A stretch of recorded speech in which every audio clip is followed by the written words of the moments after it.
Today we're going to talk about the debt locomotive, which is in my book, and how to get on board and right away with that. It's going to start with a little story called The Little Engine That Could.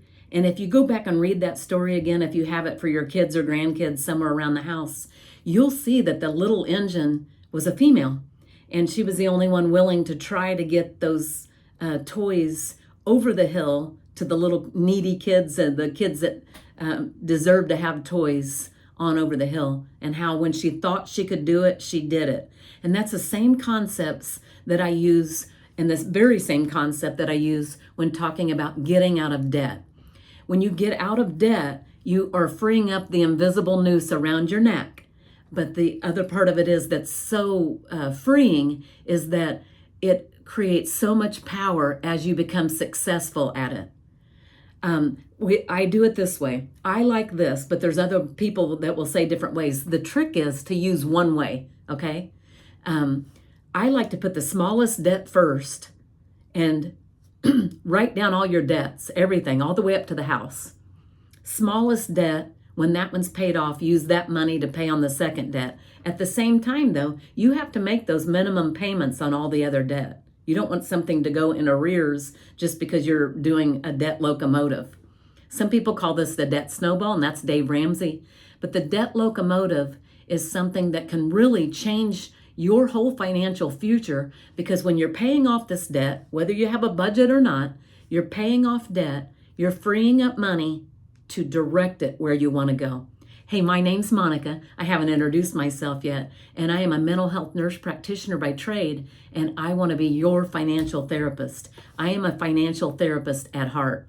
So we're talking today about getting some of that debt paid off, and hopefully a lot of it, all the way up to maybe one car payment and your mortgage payment. Get it paid off, free up that money, and really start investing for your future, especially your retirement, as early as you can and as often as you can, and make it automatic really helps. We're going to do some talking today about why treating debt is both financial and emotional.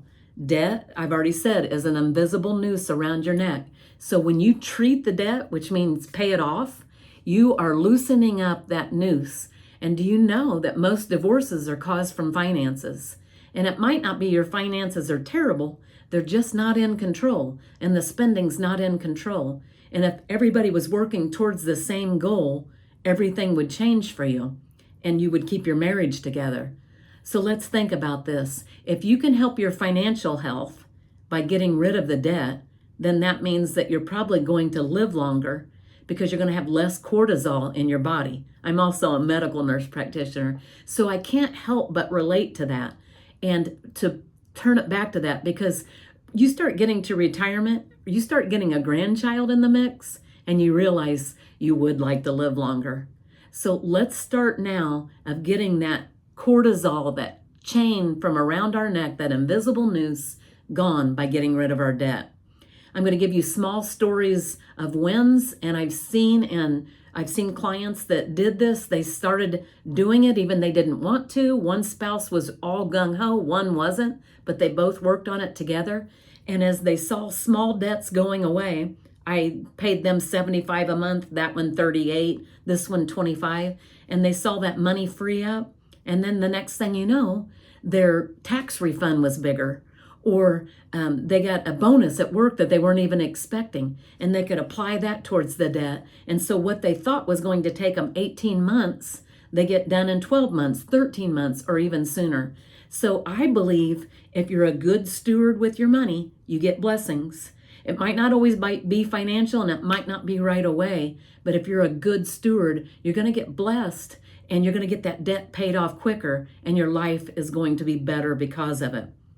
I'm going to ask you to do this as a little bit of homework. List all of your debts, pick the smallest one, and commit to an extra payment this month, or commit to wiping out that small debt.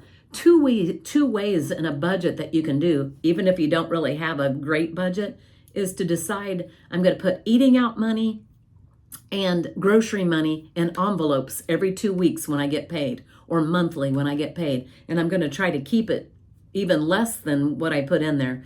you guesstimate what you usually spend on it, but put less than what you would think you spend on it, and then apply that extra money towards debt and see where you can go. You might find out that you can eat out still, but with coupons or at cheaper restaurants, maybe those kind of restaurants that don't require tipping, and that decreases your cost. But always tip if you're at a restaurant that you have a waitress or a server, because they're trying to do the same thing that you are, and that is to make and earn a living wage. So if you can't afford to eat at a restaurant where it's expected to have a tip, you have a server, they're waiting on you, then don't eat there if you can't afford to tip. So let's go back to that. Start paying off the smallest debt or making an extra payment, and see what happens as you really commit to getting out of debt. If you like this, click subscribe, share it with somebody that you think could benefit. We're going to work on all different kinds of tips to get the invisible noose off your neck so that you can have a life of peace and happiness. Have a great day.